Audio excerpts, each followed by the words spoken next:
Bonjour à tous, on se retrouve pour un nouveau numéro de Faites le papier, direction ce lundi 18 juillet, l'hippodrome de Cherbourg en Normandie. On commence avec mes bases dans cette épreuve, elles seront au nombre de 3.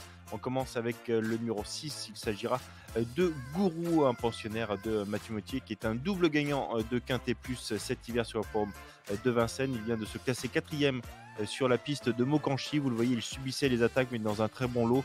Une sortie qui lui aurait fait beaucoup de bien. Il va nettement monter en condition. Il est bien placé au premier échelon. Il est capable de prendre les devants et c'est un choix qui devrait lutter pour la victoire sans incident. Je lui associe tout d'abord le numéro 2, Flying Brickell. Là encore, un choix qui est capable de prendre assez rapidement les devants. On le revoit au Mont-Saint-Michel. Il se comportait très bien, et même s'il subissait les attaques pour finir. Il connaît cette piste de Cherbourg. Il a déjà pris une deuxième place avec Sébastien Arnaud qui s'en occupe depuis désormais plusieurs semaines et je le vois terminer dans les 3 premiers. Et ma troisième base sera le numéro 12, Gamble River, qui a un petit peu moins de marge que ses deux premiers opposants. C'est un finisseur, il devra compter sur un bon parcours. On le revoit sur la piste de Vincennes dans un excellent lot. C'est Goéland de Fort qui s'imposait et vous le voyez, il terminait très plaisamment à la 5e place, tout près. Normalement, sa place est dans le quintet. Mes associés, ils seront au nombre de 5.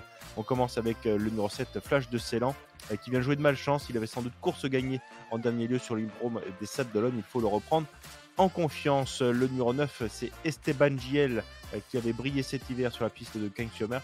Il n'a qu'une course dans les jambes, mais il sera cette fois associé à David Thomas. Il peut brouiller les cartes. Le numéro 14, c'est Eagle Mélois, un cheval qui est bien connu à ce niveau. Il a beaucoup de classe, même au second échelon.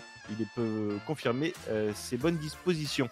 Le numéro 15, son compagnon d'écurie, Forum Mélois, on a un petit peu de mal à le juger à l'heure actuelle, mais sur sa meilleure valeur, il peut intégrer la fin de combinaison. Et je termine avec le numéro 16, Gamet Liton, assurément le cheval de classe dans cette épreuve. Il restera ferré, mais il vient de bien se comporter sur l'herbe d'Alençon.